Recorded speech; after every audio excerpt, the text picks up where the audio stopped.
तेज रफ्तार में खबरें देखने के लिए अभी करें सब्सक्राइब HBC न्यूज 18 और बेल आइकन को दबाना बिल्कुल ना भूलें।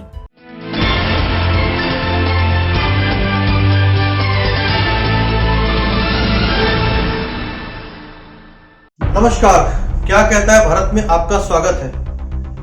नए वित्त वर्ष की आज शुरुआत हो चुकी है और नए वित्त वर्ष के पहले दिन ही बहुत ही शुभ संकेत मिल गए हैं, मगर यह शुभ संकेत लेने के पहले आपको थोड़ी सावधानी बरतनी भी जरूरी है।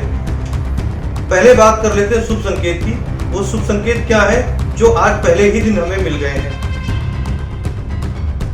जीएसटी कलेक्शन में पिछले माह यानी कि पिछले वित्त वर्ष के अंतिम माह में जीएसटी ने रिकॉर्ड तोड़ राजस्व कमाया है। देखें पूरी रिपोर्ट। जीएसटी कलेक्शन ने बनाया नया रिकॉर्ड।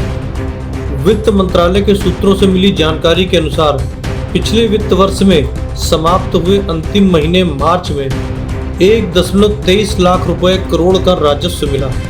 यह अब तक का सबसे ज्यादा राजस्व कलेक्शन रहा है। इसमें आयात से कमाई 70% तक बढ़ी है। जीडीपी के लगभग 23% नीचे आने के बाद से लगातार यह छठवां महीना है जब जीएसटी कलेक्शन ने 1 लाख करोड़ का आंकड़ा पार किया है। अगर बात पिछले साल मार्च 2020 की करें तो इस साल 27% ज्यादा राजस्व प्राप्त हुआ है। देश की अर्थव्यवस्था में लगातार सुधार हो रहा है। यही कारण है कि मार्च में वस्तु एवं सेवा कर जीएसटी कलेक्शन ने नया रिकॉर्ड बनाया। सरकारी जानकारी के मुताबिक मार्च में जीएसटी कलेक्शन 1,23,902 करोड़ रुपए रहा है। अगर बात पिछले साल मार्च महीने की करें यानी मार्च 2020 की, तो इसी अवधि में 27% की बढ़ोतरी हुई है। मार्च 2020 में जीएसटी कलेक्शन 97,590 करोड़ रुपए रहा था।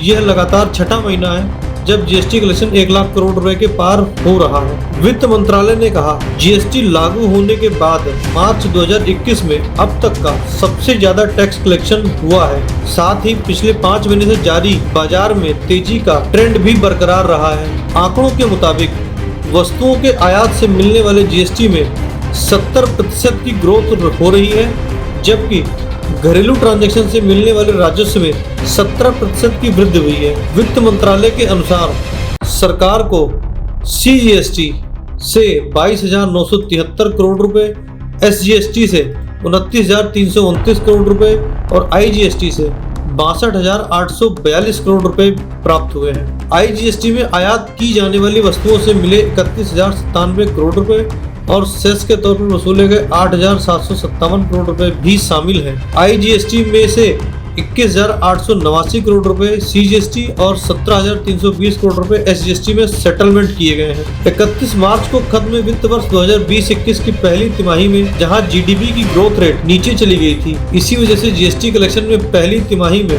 41% और दूसरी तिमाही में 8% की गिरावट रही थी।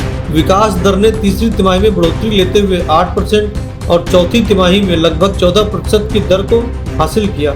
जीएसटी कलेक्शन के आंकड़ों का आज शेयर बाजार ने भी स्वागत किया और शेयर सूचकांक 520 अंक चढ़कर 50,000 पर बंद हुआ।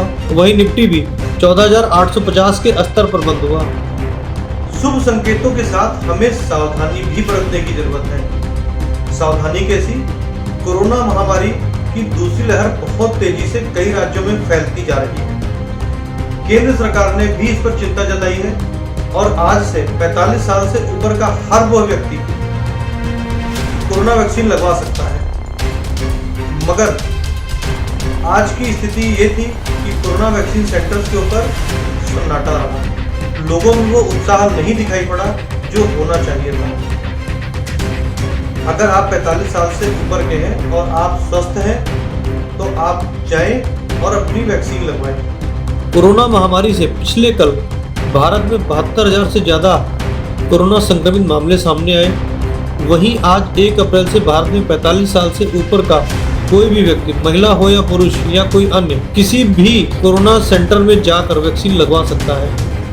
मगर आज 45 साल से ऊपर के लोगों में वैक्सीन लगवाने में कोई उत्साह नजर नहीं आया, जबकि एक सरकारी जानकारी के अनुसार कोरोना बीमारी से मरने वालों की कुल संख्या में 45 साल से ज्यादा की उम्र की संख्या का प्रतिशत 75% से भी ज्यादा है। कोरोना महामारी की दूसरी लहर को देखते हुए सरकार ने घोषणा की है कि अब से कोरोना वैक्सीनेशन रोज किया जाएगा। इसका मतलब है कि छुट्टी के दिन भी अब आप वैक्सीन लगवा सकते हैं। यह फैसला कोरोना की दूसरी लहर की तेजी से बढ़ती हुई रफ्तार को देखते हुए लिया गया है।